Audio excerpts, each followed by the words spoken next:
Big Brother, mainstream media, government cover-ups. You want answers? Well, so does he. Live from Austin, Texas, broadcasting worldwide, it's Alex Jones.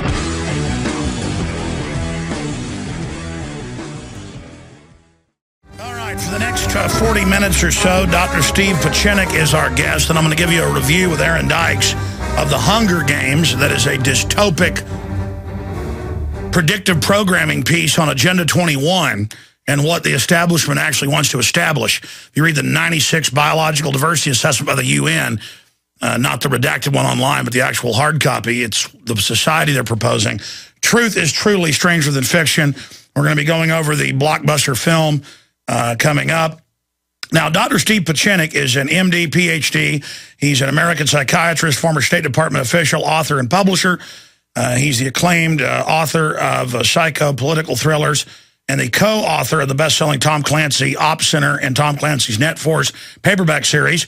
Trained in psychiatry at Harvard University and International Relations at MIT. His novels are based on over 20 years' experience resolving international crises and hostage situations for the Department of State for 4 administrations, and that's putting it lightly, also involved in overthrow of governments and assassinations and things like that. We'll never talk about it on air, but Steve Pieczenik's very interesting. And somehow I'd missed a call from his. It happens, I get so many calls, and then I was going through voicemail and heard it again, where he'd called up and said, hey, you know, it's in the Washington Post, it's in all these places, and I was aware of that. I barely mentioned it. But in the larger context, it is important to show how the system scrambled to try to counter the info we put out last year that bin Laden was killed many years ago with Dr. Pieczenik's information, because that's what was in it. And, you know, the show, videos of the radio show, we're seeing tens of millions of times online, on top of our 15 million listeners a week. And most of the military I talked to didn't buy it. I mean, I was talking to a Marine Corps major just the other day. He said none of them buy it. And, of course, the SEALs helicopter blowing up, all of it, the SEAL Team 6 people getting killed, all of it is a major cover-up. And the Stratford emails, especially a CIA front, so it looks like it's private intelligence, but highly connected to you know, kind of leak info out so they can say that the CIA isn't operating domestically, based here in Austin, was saying, oh my gosh, Alex Jones is terrible, he's crazy, Glenn Beck too. You know, they're not going along with you know, the fact that he was thrown in the ocean and all this. They need to show the fact that he's really at this military base, which is another psyop within a psyop, to act like, well, yeah, don't believe the official story, but most of it's true. So they do that when they know you're not buying it. And so Steve Pieczenik, Dr. Pieczenik, has some comments on all of this and says he talked to some intelligence people and tested some of the info to find out who's involved in the cover-up, and he's here to explain that, because it shows how desperate they are to shut this down. If it wasn't true, they wouldn't be running around like chickens with their heads cut off behind the scenes worried about this, with the Huffington Post and the Washington Post and all these other publications attacking with this info. So, Dr. Pieczenik, thanks for coming on with us. Oh, it's always a pleasure, Alex. I think this is your moment in history. I don't want to exaggerate, but basically what you said and what you asked me 10 years ago, what did I think about 9/11 and Osama bin Laden? And I told you, only you, that Osama bin Laden was dead. He had Marfan syndrome. So we know that medically. It started under Clinton. It was continued under Bush Jr. And, of course, this president, Obama, really exaggerated and lied completely, along with Biden. But unfortunately, the entire military-industrial complex now, intelligence complex, is really in a series of self-destructive mode. And I tested it out. It wasn't just something that I wanted to just accept, because you went forward. I felt you were very brave. I felt that there was a need for someone like you, and I was more than happy to talk on the air.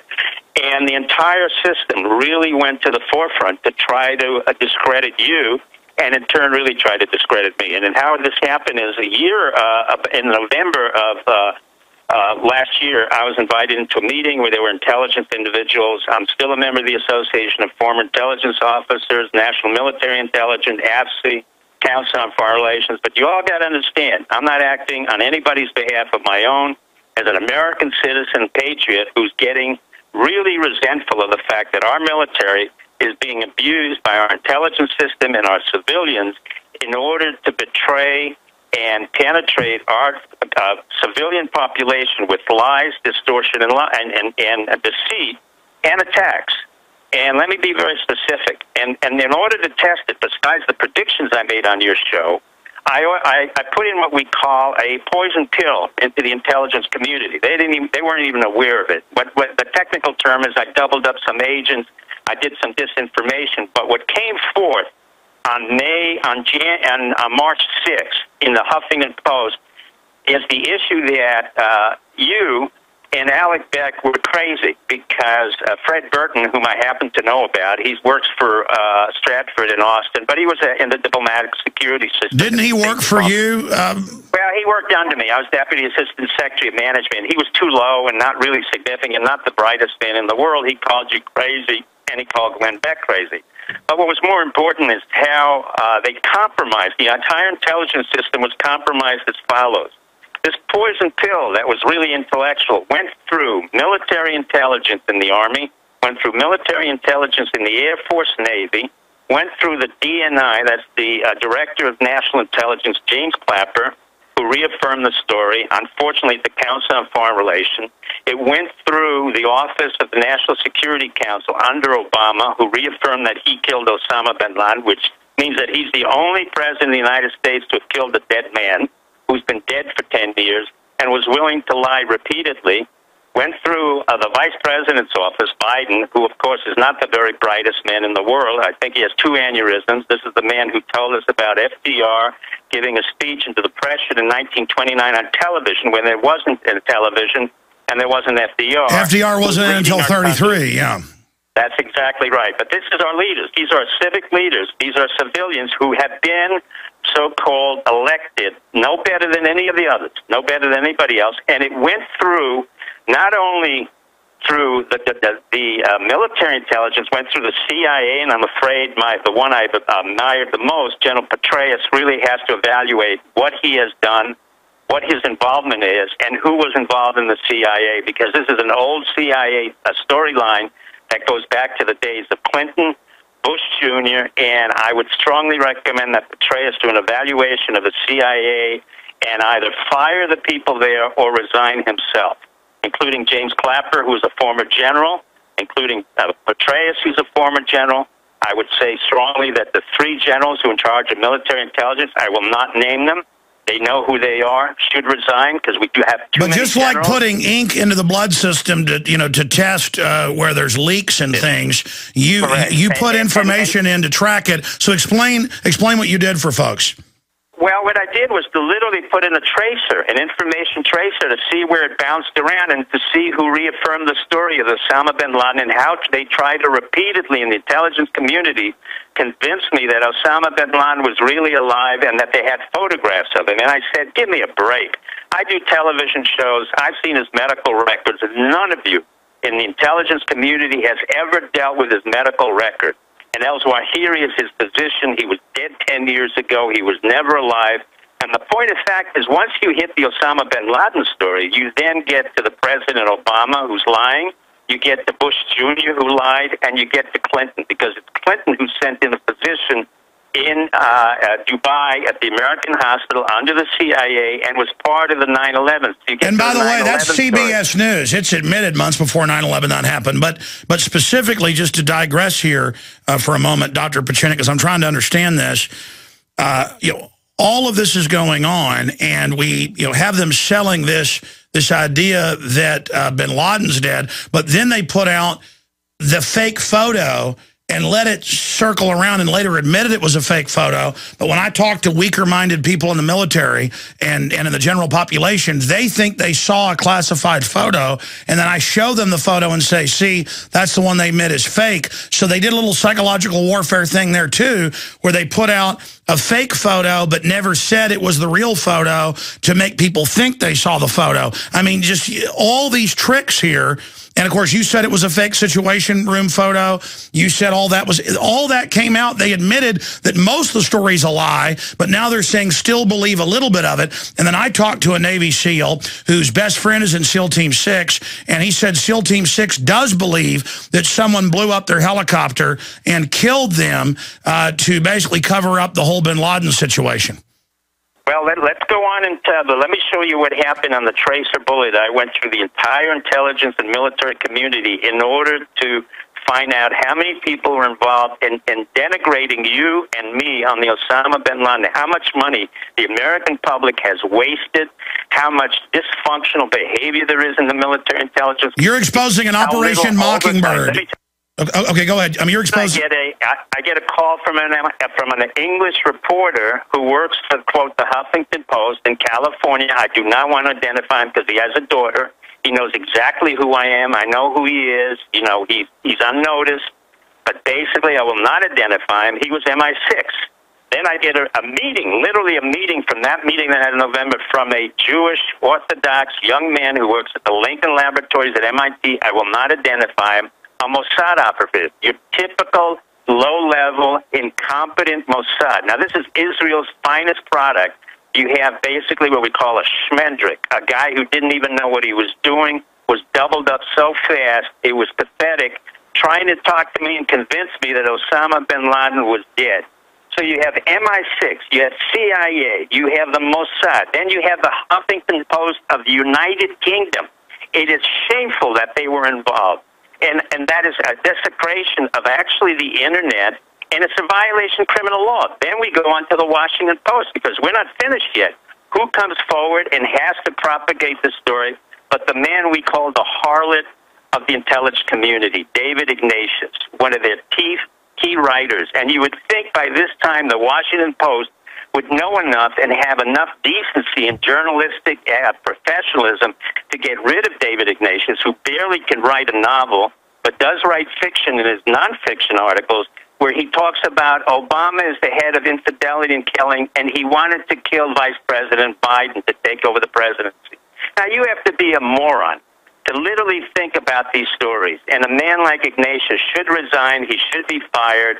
And this is the kind of event that went on. The millions of dollars that were wasted, the millions of dollars that had to be taken in order to discredit you, but more importantly me, on the lies that were occurring in order for our men to die in Iraq for no purpose, for men to die in Afghanistan because Obama didn't really know what he was doing, and they're still dying now, for generals who were nothing more than professionals, lying, cowardly individuals who were never able to assert the fact that they didn't belong there, who I have reprimanded for over 2 to 3 years. Instead of wasting your time promoting your career, worry about the veterans who are coming back, who have no jobs, who are not taken care of in the Veterans Administration, who are told by my physicians that they're going to be treating 1,000 patients for one physician, and the nurses are going to be treating them. And that's General Shinseki, who had his leg blown off in Vietnam. But if we treated him today the way we had treated him in Vietnam,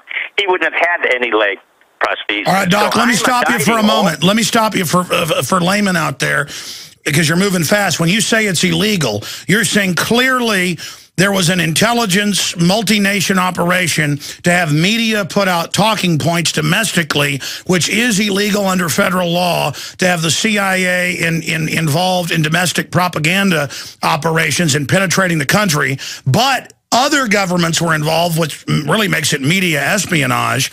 And so, yes, that is illegal. And you were testing this. I mean, can you tell us specifically, though, what you were privately giving them that then came back to you to prove that it was intelligence operations? It's simple, very simple counterintelligence that I do in 30 years, taking down regimes and neutralizing operatives, often having to neutralize my own CIA operatives who are really dysfunctional.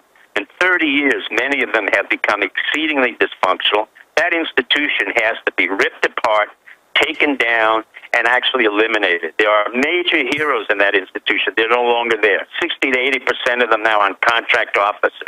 General Petraeus should be now interrogated and questioned as to what he was doing and what he has been selling and allowing to happen. It was simple for me.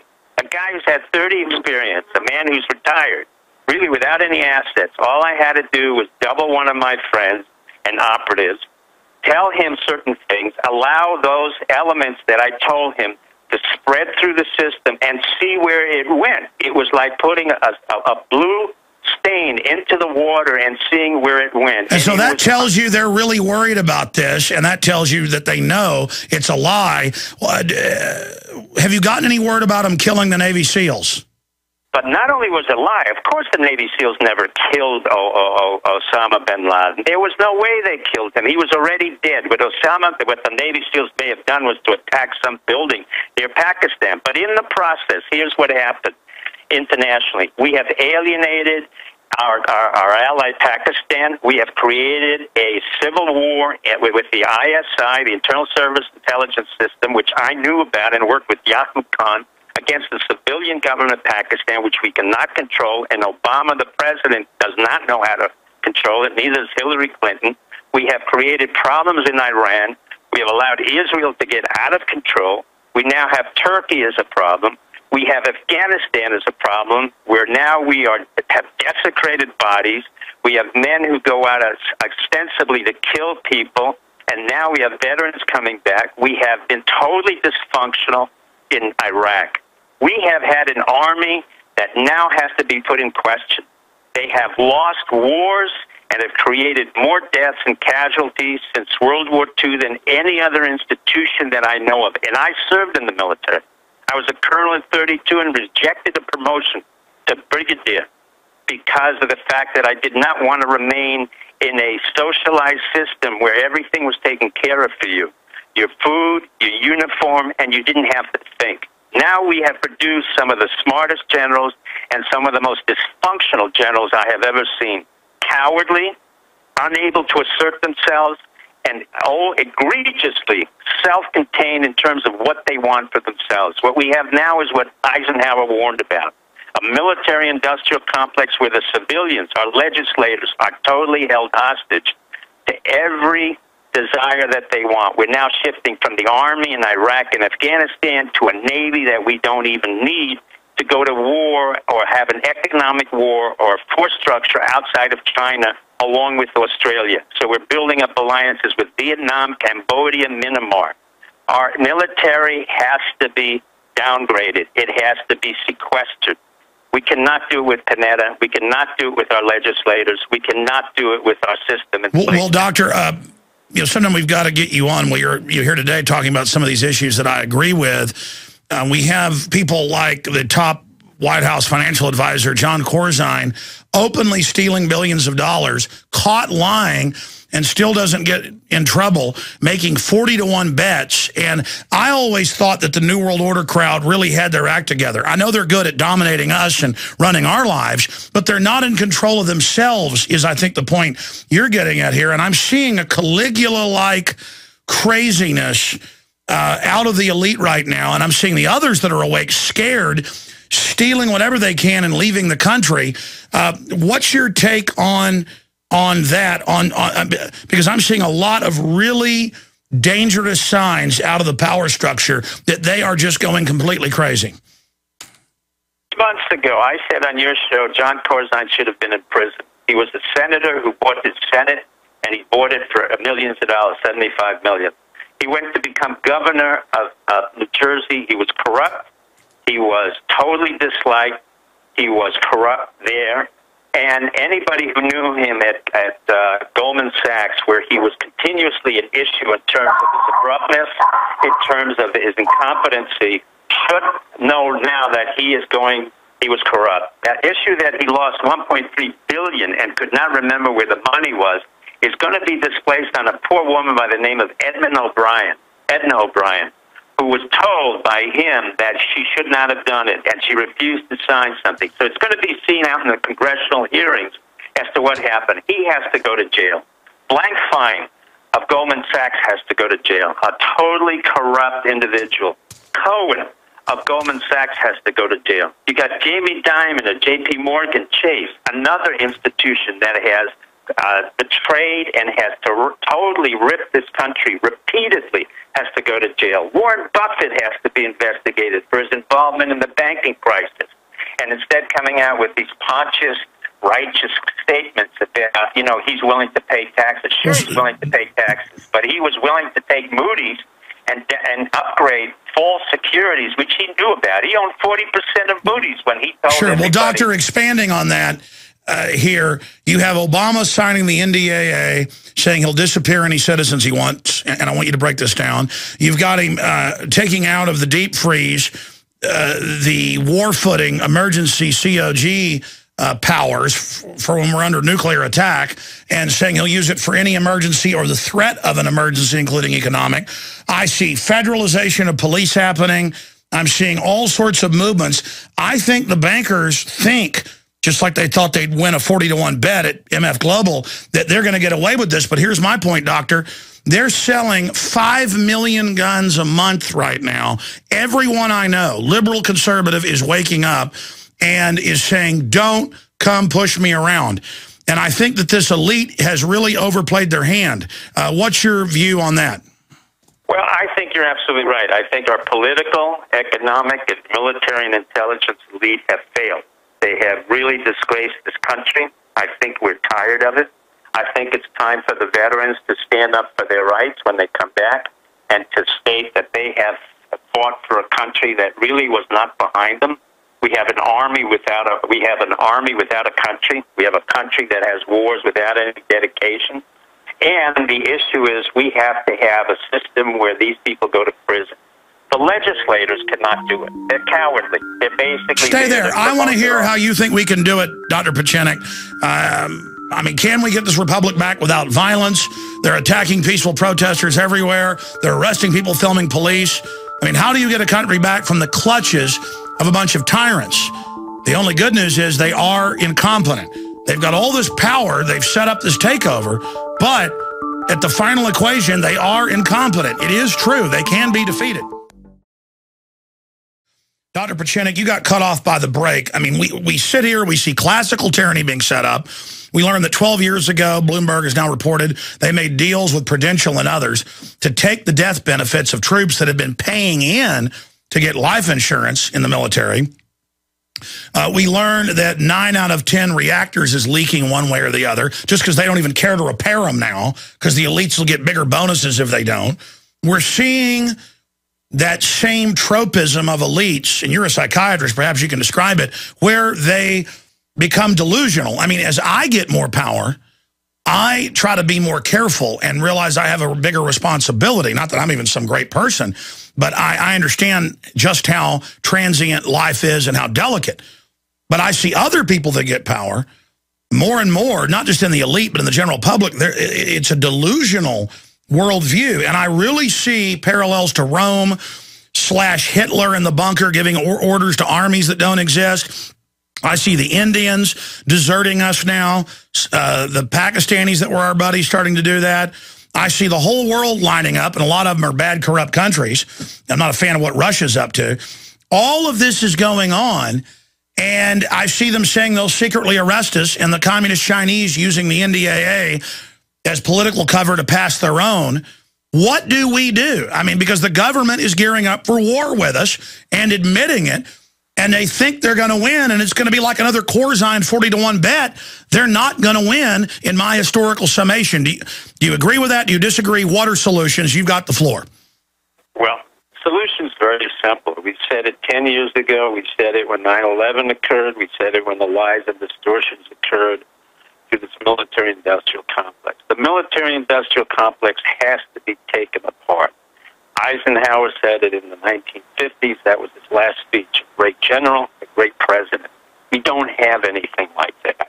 So it comes back to the individual citizen, who he, she, doesn't matter, Republican, Democrat, Independent, whatever the religion is to get on and start mandating and asking for representation and demanding from their congressmen, their legislators, that if they can't indict the corrupt, they can't indict the political elites, they can't demand that there be a reduction in the military-industrial complex, and they can't afford to stand forward, they're going to have to go forward. And one of the people who will go forward, one of the groups, will be the veterans.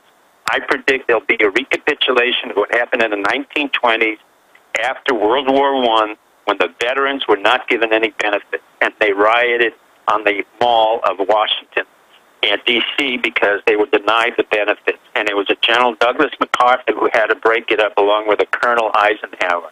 I go to the veterans of this war, and the Iraq War, the Afghanistan War, the African wars, to say to them, you are now the leaders of a system that has failed you. You've offered your bravery, your honor, and now you should lead forward. I say to the young people, it's now your turn to do an Arab Spring in America.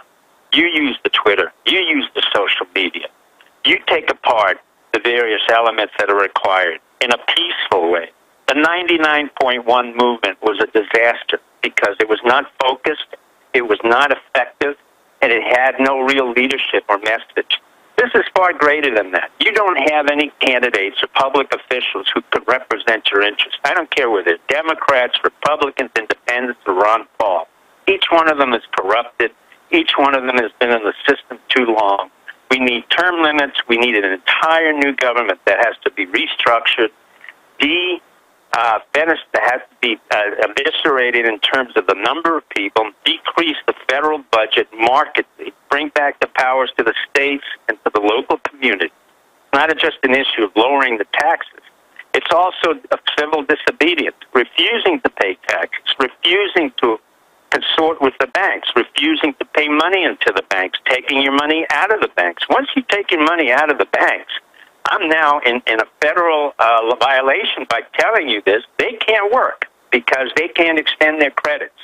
Banks work by allowing them to give you money for the money you deposited. It's really your money, but they're going to tell you what to do with their money, with your money.